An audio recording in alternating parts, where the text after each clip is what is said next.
Hi there, it's Kelly Resendez, and welcome back. And if you're new here, I am so excited that you have chosen to check out our channel on all things abundance and world positivity. So, today we're going to dig into some of the challenges that keep us from feeling like we're in abundance and some of the things that we might be able to do to really move towards that overall state of feeling abundance and joy in spite of anything that's going on in your life. So, what are the greatest challenges? First of all, no one ever told us while we were growing up that we're not our thoughts. And most of us live life pretty unconsciously, which means our brain is driving the direction of our life. Our brain is wired for survival. It's not wired for living an extraordinary life.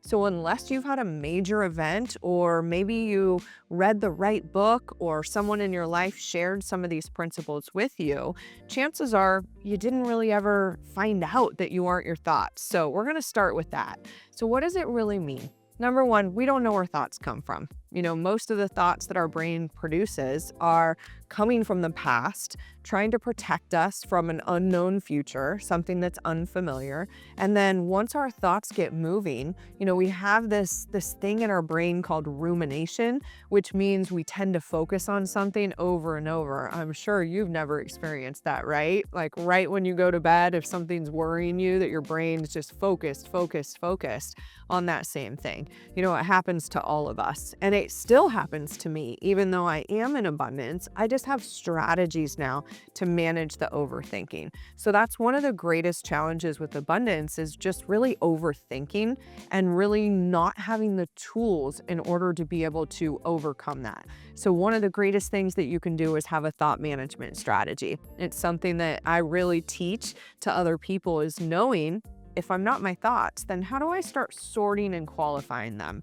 And so I call your highest, most authentic thoughts your big voice thoughts. Those are the thoughts that come and align with your greatest desires in your life and what you really want to feel like in your life. And then the other thoughts, the little voice thoughts, are the ones that maybe come from the past. Maybe it's the voice of your parents, your grandparents, teachers, maybe a social network. Maybe you were told that you weren't good enough, or you would never amount to anything while you were growing up. No matter what those thoughts are, if they don't speak to the worthiness and the infinite possibilities of what you can create in your life, I can guarantee those are little voice thoughts. And then I have other thoughts, what I just kind of label as like curious. They're kind of the thoughts in the middle. Maybe there's something that just keeps knocking, like, oh, you should do this or you should do that, when really I didn't even know that was my desire. I kind of tend to journal those out a little bit, and I keep an eye on them.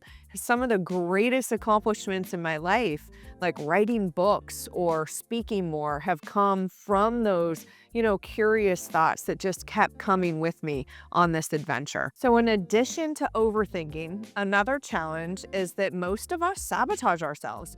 We might have a great big desire, and then when it comes down to it, maybe we don't feel like it. Maybe we want to have amazing physical health.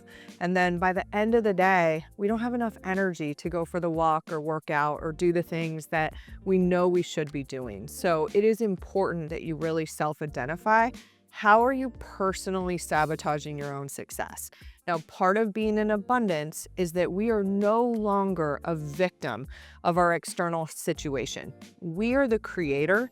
We have to take radical ownership of our path. And so anytime we look to blame, like I work too much, no, you work too much. Nobody forced you to do it. It's really important that you step into this creator role and you start to recognize, how am I sabotaging my own success? So beyond that, I would tell you that stress is another reason why most of us are unable to stay in abundance and get to this next level of leadership. So what is stress? Stress is our body's response to believing it's in danger. And when you look at our ancestors from, hundreds of years ago, they were, right? They were in a place of survival, yet our brain hasn't really gotten the update that we're not at risk right now. So having a, challenging conversation or worrying about something is creating the same level of stress as if somebody was chasing you. And so you really need to understand how to calm your nervous system. For me, I believe stress is optional. Now, you might be really mad at me because you might be thinking, she has no idea what I go through in my life. Well, trust me, I have definitely had a lot of professional success and a lot of professional challenges too.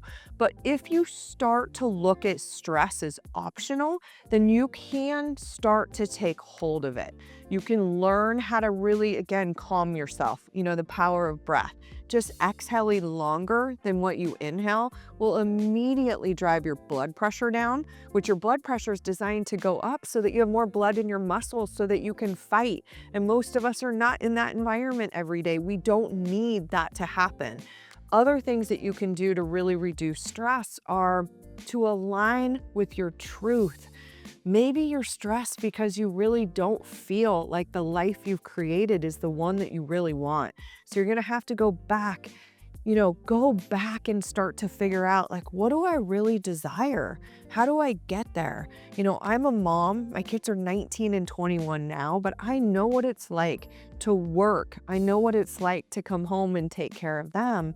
But again, if you see stress as optional, you're going to do a much better job of managing your energy so that you have the ability to remain conscious, not overthink, and not allow your body to take you down this path where you're worried all the time.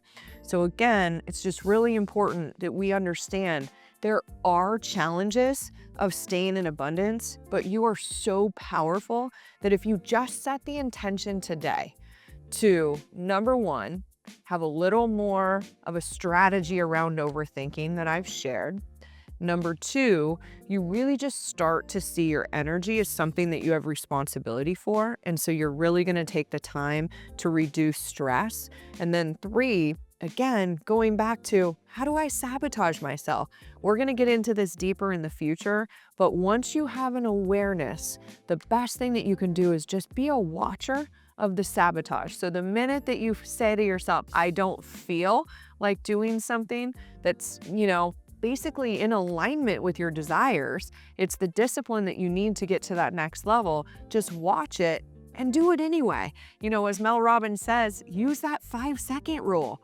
Boom, just take action, make it happen so that you can set yourself up for maximum abundance today. See you on the next episode.